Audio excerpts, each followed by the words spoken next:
episode contains stories of tragic accidents, trauma, and pain medication addiction. If you or someone you know is struggling or in crisis, help is available. Call or text 988 or chat 988lifeline.org. Welcome back to the It's Your Story to Tell podcast, where brave people share how they overcame tough times to inspire others in what's possible. I'm your host, Megan Babcock. I'm also the founder of the It's Your Story to Tell community and the Coach Collective. And you guys, we are here with Matt today, and it has been such a pleasure connecting with him again. Allowing his story to be shared here is something that is really just so special for me because of how we got connected, and how he's using your story is so aligned with our community here. And so we are on our third episode. So if you did not hear Matt speak before, you want to go back, listen to episode 1 with him and episode 2, because we are now going to be talking about, he was just telling us about his accident for the second time, for the paralysis that came when he was hit by a drunk driver.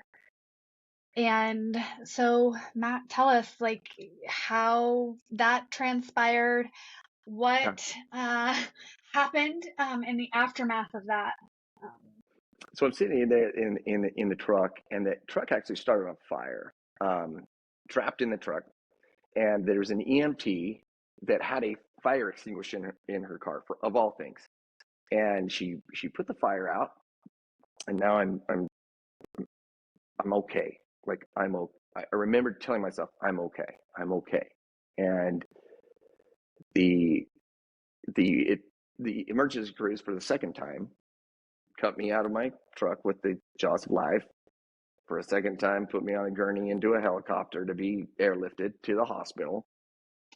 Now, I'd been clean off medication for 8 years at this point. And as they put me in the helicopter, I was so busted. Like, I was in a lot of pain from my L4 burst this time. And they start an IV, and they think, hey, we're going to push Dilaudid. And I said, I can't have pain medication.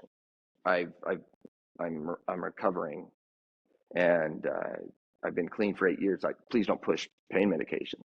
And they said, okay, well, but you're busted up. And I made it, well, not through that flight. And as soon as they pushed that Dilaudid, that evil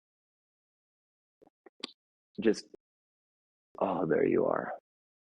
And instantly hooked again. So I get airlifted. I am at the hospital. I undergo surgery on my left foot. I have to have an external fixator, and for those that don't know what that is, it's a rod on the outside, because my left leg was destroyed below the knee, and then on my right foot was just all busted up. My right leg was broken, and my back's broken. And I remember laying there in my hospital room, and for the second time watching the clock, because every 12 minutes I could push this little button and give myself a morphine hit. And every 12 minutes, boom, boom, boom. And so that's all. My body just was fiending for this drug again. But I'd surrounded myself with people who knew my heart. And even though I was hooked immediately, again, we had a plan to get me off of this stuff, because it was not going to overtake my life for a second time. And so I spent another 2 months in the hospital in the acute rehab, learning how to roll over, learning how to sit up, learning how to get my socks on. And then I'm non-weight bearing because of my left leg busted, and non-weight bearing because I had to have my hip replaced and my feet. So non-weight bearing, trying to do all these therapies. Oh my lands. But we got it done. Overwhelmed. Oh my lands. Thinking about the hard in that. Yeah. And The wow, PTSD was legit, right. Yeah, I legit. can only imagine. So, so again, I'd come to the conclusion that this isn't about me. It's about us, about Mm, my family. And I'd called my wife and say, "Hey, babe, I've been in another car accident. I'm I'm almost into Nevada." And she got in the car with my oldest son and started heading down the canyon. There's a gorge to get from St. George to Nevada, and started heading down the canyon to come and get me.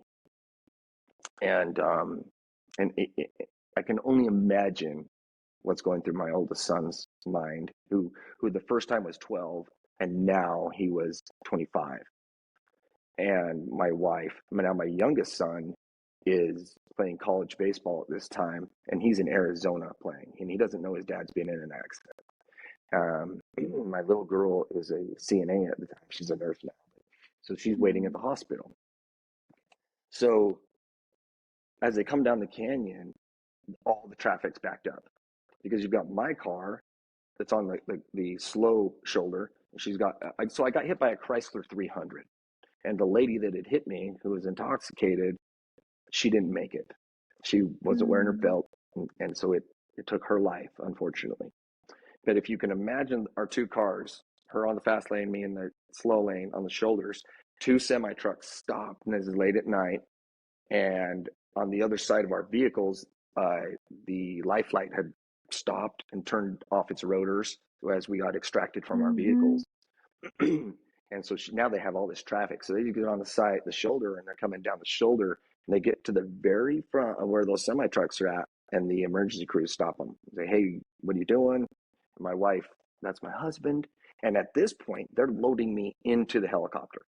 So she is wow. 40 yards from me, yelling, "Babe, babe, babe." I can't hear her because of the rotors.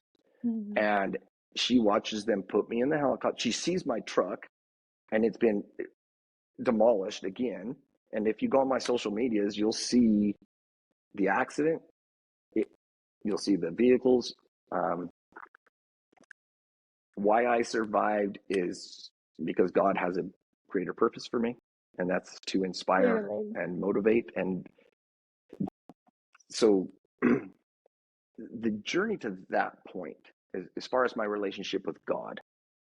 So I grew up a very religious person, and during this journey, I had become first agnostic and then an atheist during Mm, this whole thing. And this second accident made it very clear that there is a God and there is a higher purpose, and that this is literally a speed bump in the road. And what's coming next is there aren't words. It's that beautiful. It's that warm. It's that um, amazing. And I was given a glimpse of that. And I wish I could share that other than with words, because there aren't words mm, that would even come close to describing what's next.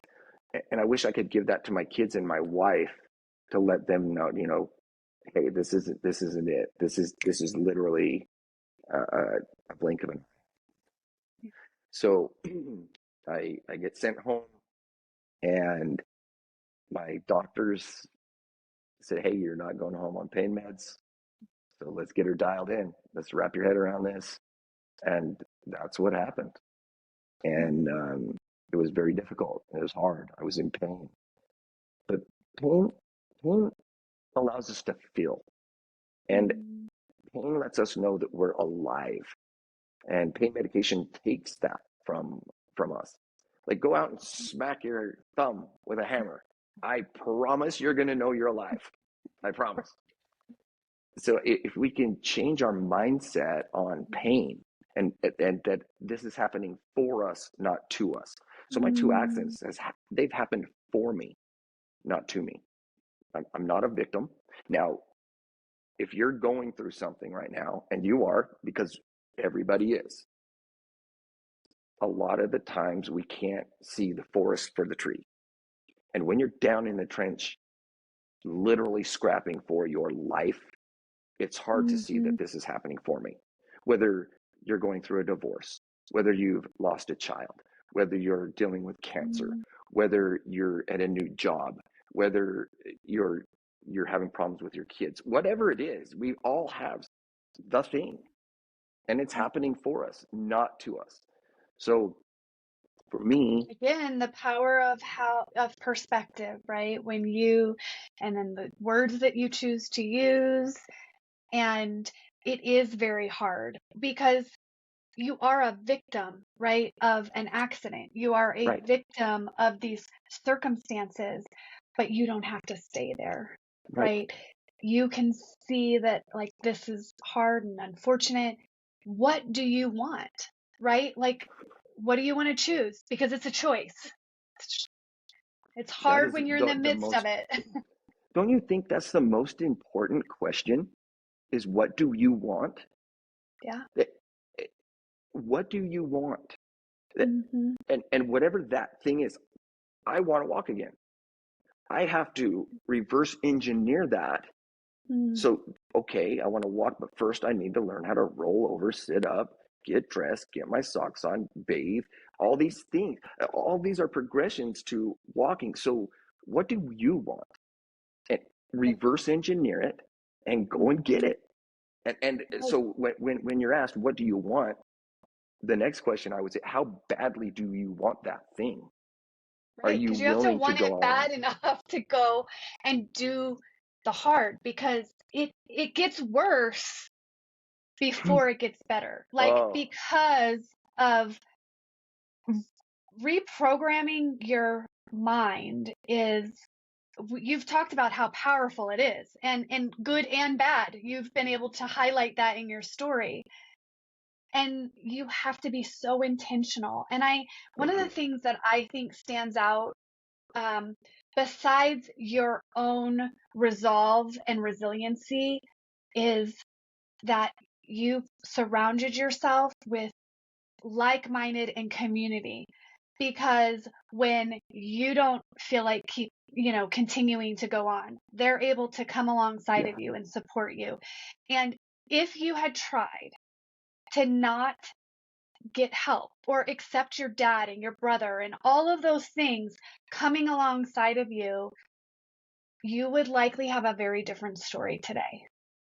But you were 100%. intentional in everything you did Yes. and building community around you that knew what you wanted. Because I know for me, when I speak something out loud, like a goal that I have, I do that intentionally because I know when I speak it out, one, it's powerful for me, like you said with the words, but it also holds me accountable.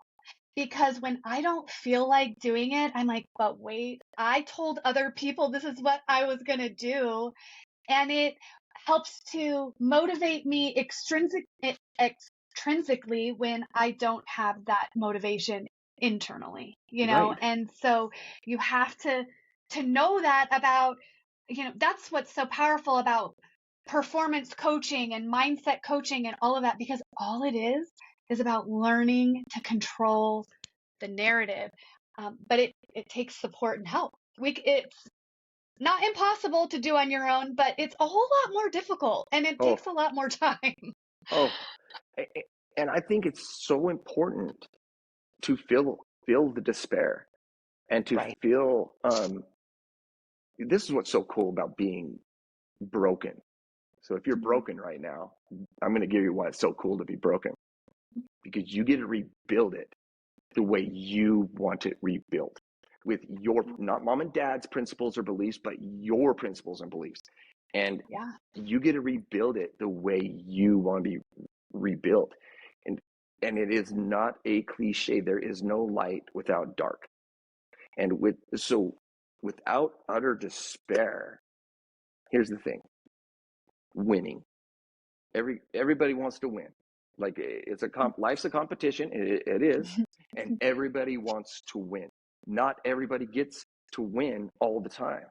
So where the joy isn't in winning. Right. The joy is in failing and failing forward. and grinding and okay, that didn't work. I'm going to tweak this just a degree and I'm going to go and fail again. Yeah. Okay, I got this much further. I'm going to tweak it this much and go and fail again. There's so many people, especially in business, that fail, and because maybe they haven't surrounded themselves with the right people. They're trying to get their socks on all by themselves. They're thinking, you know what, my problems aren't as big as Matt's problems, so I'm going to keep them to myself. I'm not going to share them with anybody. Paralysis has allowed me to become the man I was always meant to be. And that means the father, the husband, the son, the human. Paralysis has given me that gift, the knowledge of my purpose, which is amazing. And that's all through being utterly broken down to your core. I love that you highlight that. That is one of the first things on my website, is that if you are broken, what if I told you, like, that's one of the best places you could ever be? When you are at a place where you can say, like, I have nothing else to lose. Why not try something new?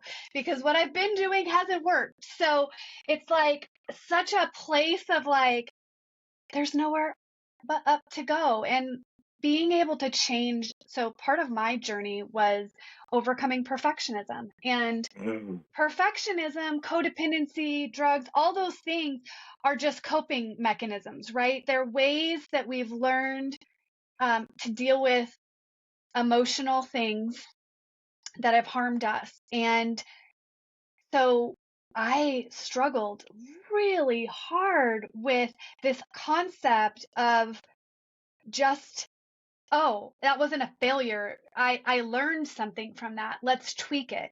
And wow, am I able to do so much more now in my life because I just reframed that one thing in my brain that I had developed out of an unhealthy wounding that created this way of trying to protect myself and to project and that I'm okay when I really wasn't, not to get help from anybody. And yet I wasn't able to become fully who I was designed to be.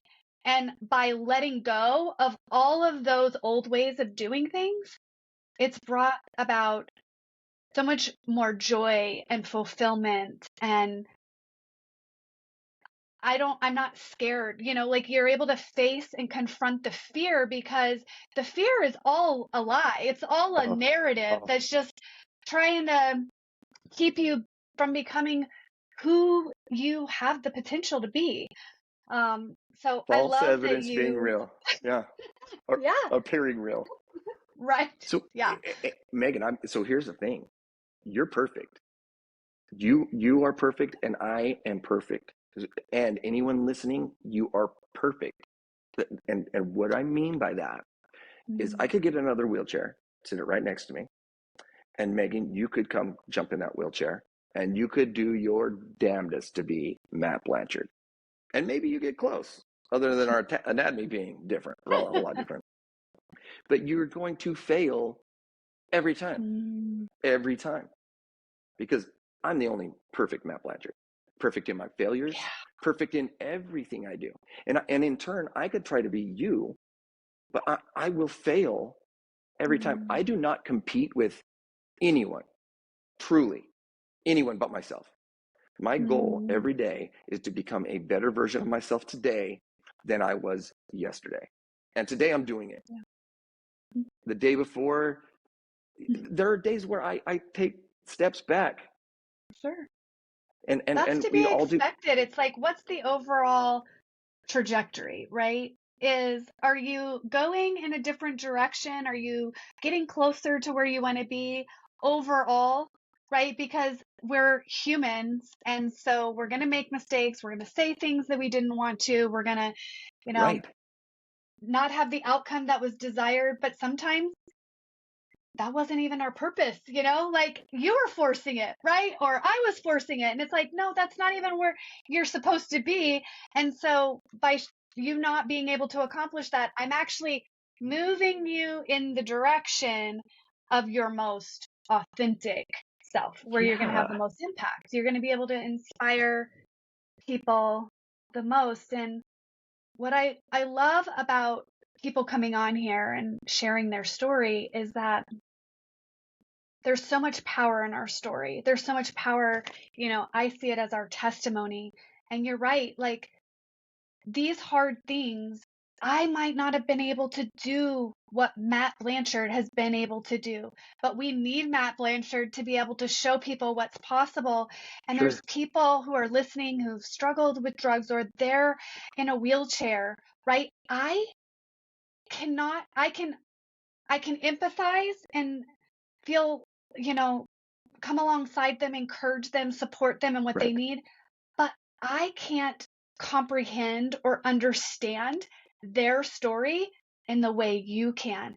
And so that's why the whole point is to highlight so many different stories so people cannot feel alone, because I'm Yeah. sure when you were going through what you were going through, it felt really like I'm the only one that this has happened to. I'm the only Oh yeah. one that's been paralyzed twice. I And mean, no one and maybe understands. you probably have. I Like, think I am. I've never heard of it, Right. Um, but you have then a story, and in your ability to take everything that led up to the second accident, like accelerated you Oh in not having to do the repeat, right? And so that's the goal in people coming alongside. That's why I think it's so important to find, if you're working with a coach, someone that you can relate to in their story, because they're one going to get you, and like you're not even going to have to say words, right. because Right.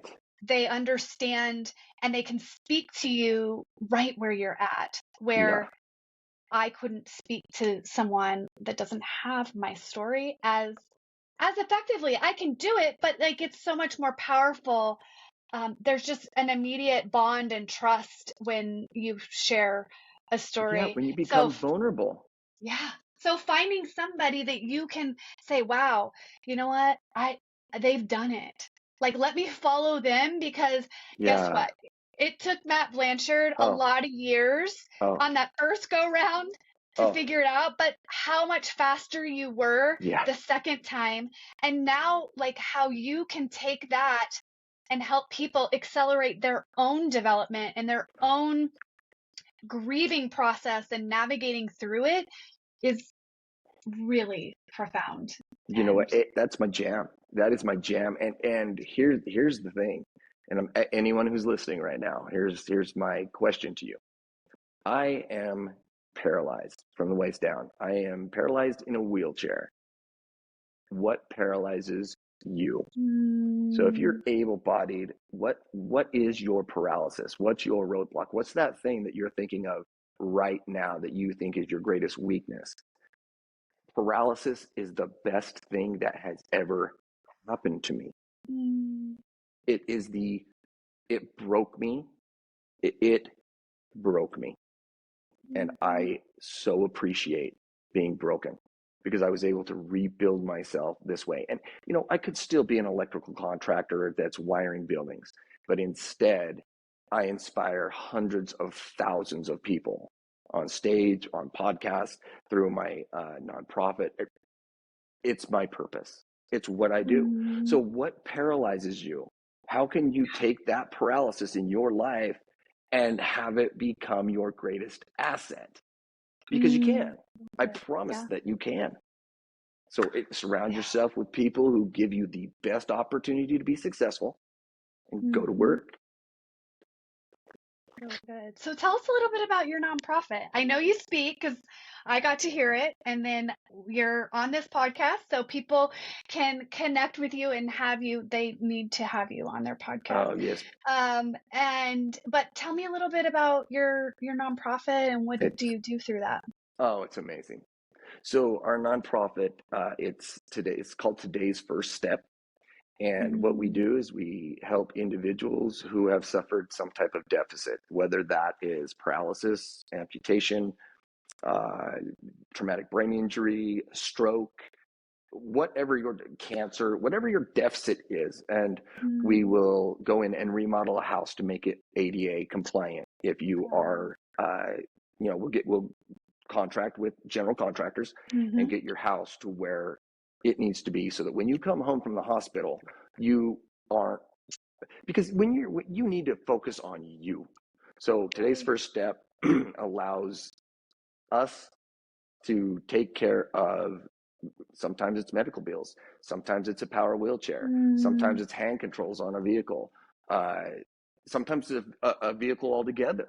It just, whatever your need is from that deficit, that's what we do. We help accommodate that need, and we've been doing that, since 2007. So, and it's and the great people and the network, and your network is your net worth. Oh my gosh. My son, on a podcast that I recorded with him, said that exact same thing. It's true. I get asked, Matt, what do you think success is? What's success? And in my opinion, success is legacy. And what footprint did you leave on this planet? If you were to write a book and someone were to read that book, would they be inspired? And if the answer right now is no, they would not be inspired, well, then things got to change. Because if the answer is no, you're in a great spot. You are in a great spot to start inspiring. You truly are, because we can do hard things. We do hard things. We already do hard things. Just don't do it alone. Don't suffer in silence. Reach out to me through either any of my socials, through my website, through email me, whatever, and let's go to work, or let's get me with the people who need help, and we can make a difference. We do make a difference.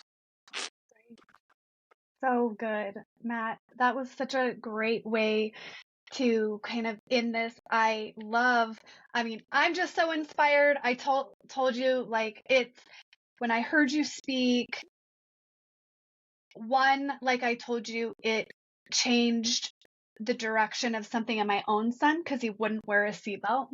Right. That's just one thing. He would be that one, like that you were saying. He was saying, I'm this tall, I'm that. There's Right. more internal organ damage for people who wear their seatbelt. All the reasons, right? All the reasons why. But the power of your story allowed him to think different, right? And so sometimes we need somebody who has gone through something and can give a different perspective, and they have credibility because of what they've been through, that people will listen. And now he wears his seatbelt.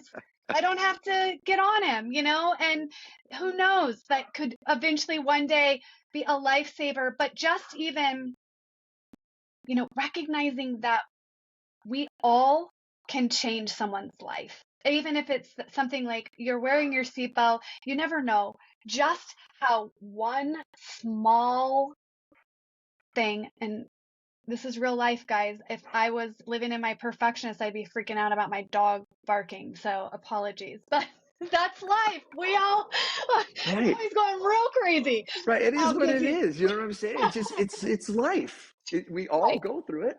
Yeah. And so just finding people that you can be okay being who you are, where you are, because you don't have to stay there. But my dog heard you. It's hilarious. I love it. It's so perfect. Perfectly imperfect. The way to Right. end. My dog's barking to your dog. You're barking at your dog. We We're are connected. connecting on a whole nother level here. Good things. Yes.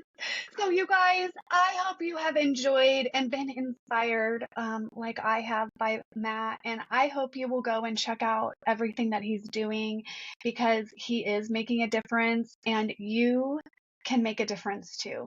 So if you have a story and you want a platform to be able to share it. I think there's so much power in even your own healing when you take that hard and you share it, because like it kind of makes it a little bit more worth all that work and all Yeah. that hard when you can share it with others. Please reach out to me if you need support. You have a whole network of people through It's Your Story to Tell. Matt, all my guests, like, Yes. you not reaching out is Yeah. your own choice. It's not because Please you're not reach out. being welcome to do it. In fact, Megan, honestly, if you would like a personal phone call, my cell phone number, you will get me 435-231-5809. I'm here to help. I shouldn't be here. I paid for the game and I'm in triple overtime. So please do not suffer in silence. I Yeah. got you. I've got you. Well, Matt, thank you for that. Thank you for being here. And you guys, I hope you enjoyed this and come back next week. We'll be sharing another inspirational story of someone using their heart to make a difference in the world. And maybe one day that can also be you. I hope so. Have a great day. We'll see you next week. Have a great day, everybody. Thanks, Megan.